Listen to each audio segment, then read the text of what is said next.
Assalamualaikum warahmatullahi wabarakatuh. Di video kali ini saya akan menjelaskan sedikit tentang metode penelitian.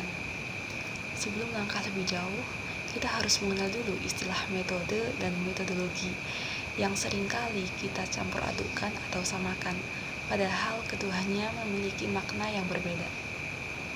Yang pertama, metode. Metode berasal dari bahasa Yunani, metodos, yang berarti cara atau jalan yang ditempuh. Metode merujuk kepada teknik dan prosedur dalam sebuah penelitian. Sedangkan metodologi berasal dari kata metodos dan logos. Metodos bermakna cara atau jalan yang ditempuh, sedangkan logos merupakan ilmu pengetahuan.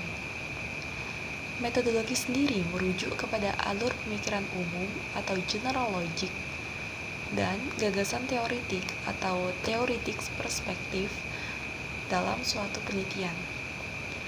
Dengan kata lain, metodologi merupakan ilmu yang mempelajari tentang metode penelitian. Dalam mencari ilmu pengetahuan atau memecahkan permasalahan, terdapat dua pilihan metode yang bisa digunakan, yaitu metode ilmiah dan metode non-ilmiah. Keduanya memiliki perbedaan pokok yang terletak pada jelas tidaknya permasalahan yang dirumuskan, ada tidaknya data pendukung, dan proses pengumpulan data, analisa data, hingga penarikan kesimpulan. Untuk lebih jelasnya, buka link referensi yang saya cantumkan di kolom deskripsi di bawah video ini. Nah, dari sini kita mengetahui bahwa ternyata metode penelitian itu sama dengan metode ilmiah. Mengapa demikian? Hal ini dikarenakan penelitian ditujukan untuk mencari ilmu pengetahuan, yang mana ilmu pengetahuan harus didasarkan pada fakta dan realita yang ada, sehingga data yang diperoleh harus valid dan dapat dipertanggungjawabkan. Selanjutnya, kita masuk pada pengertian metode penelitian. Namun sebelumnya, tahukah kalian apa sih itu penelitian?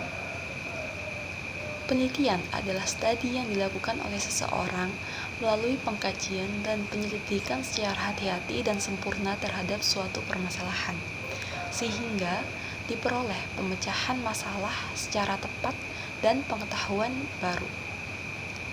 Nah, tujuan penelitian di sini ada 3 macam. Yang pertama, bersifat penemuan. Artinya, data yang diperoleh betul-betul baru dan belum pernah diketahui sebelumnya. Yang kedua, bersifat pembuktian.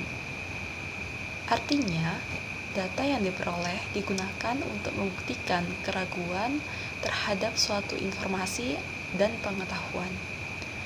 Dan yang ketiga, bersifat pengembangan, yang berarti data yang diperoleh digunakan untuk memperdalam dan memperluas pengetahuan yang telah ada.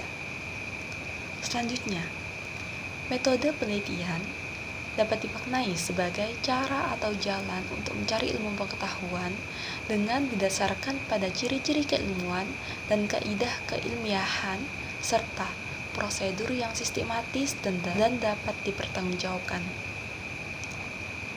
Adapun ciri-ciri keilmuan ada 3, yaitu rasional, yang berarti penelitian dilakukan dengan cara-cara yang masuk akal sehingga dapat dinalar oleh manusia.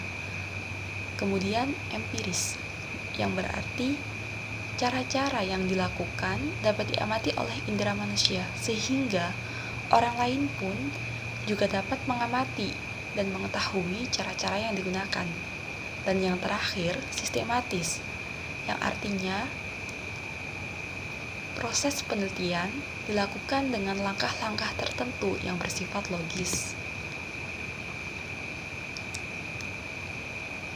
Kemudian kita masuk pada pembahasan berikutnya, yaitu langkah-langkah dalam metode penelitian. Langkah-langkah dalam metode penelitian terdiri dari 8 langkah, yaitu perumusan masalah, kajian literatur, perumusan hipotesis, pengumpulan data, proses dan analisa data, interpretasi data, penarikan kesimpulan, dan pelaporan penelitian. Nah, kita sampai nih pada pembahasan terakhir tentang jenis metode penelitian.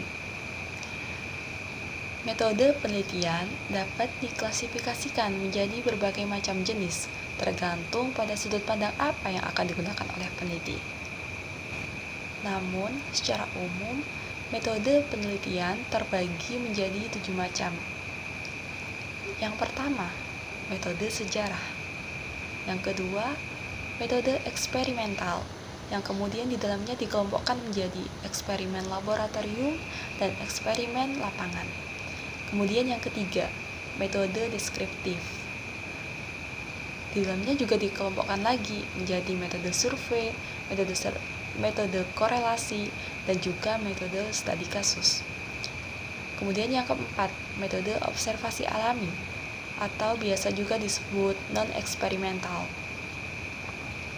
Yang kelima, metode pemodelan atau modeling.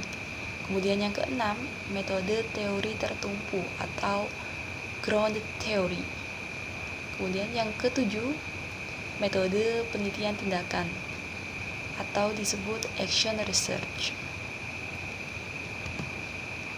Sementara itu, sebagian klasifikasi lain diantaranya, jika ditinjau dari tujuannya, ada 3 macam, yaitu penelitian dasar, terapan, dan penelitian pengembangan atau R&D. Kemudian, jika ditinjau dari tingkat kealamiahan objek yang akan diamati, ada 3 macam juga, penelitian eksperimen, penelitian survei, dan penelitian naturalistik. Kemudian yang terakhir, jika ditinjau dari pendekatan penelitian, teknik dan proses analisa data, ada 2 macam, ada penelitian kualitatif dan penelitian kuantitatif. Di dalam penelitian kualitatif, ada 5 metode, ada biografi, fenomenologi, etnografi, grounded theory, dan studi kasus. Sedangkan dalam penelitian kuantitatif, di dalamnya terdapat 2 metode, yaitu metode survei dan metode eksperimen. Nah, untuk penjelasan detail terkait jenis metode penelitian akan disampaikan pada pertemuan berikutnya. Dan sebagai tambahan, semua referensi yang memuat penjelasan dalam video ini tercantum dalam link yang tertera dalam deskripsi di bawah video ini. Sekian penjelasan dari saya, kurang lebihnya mohon maaf dan terima kasih. Wassalamualaikum warahmatullahi wabarakatuh.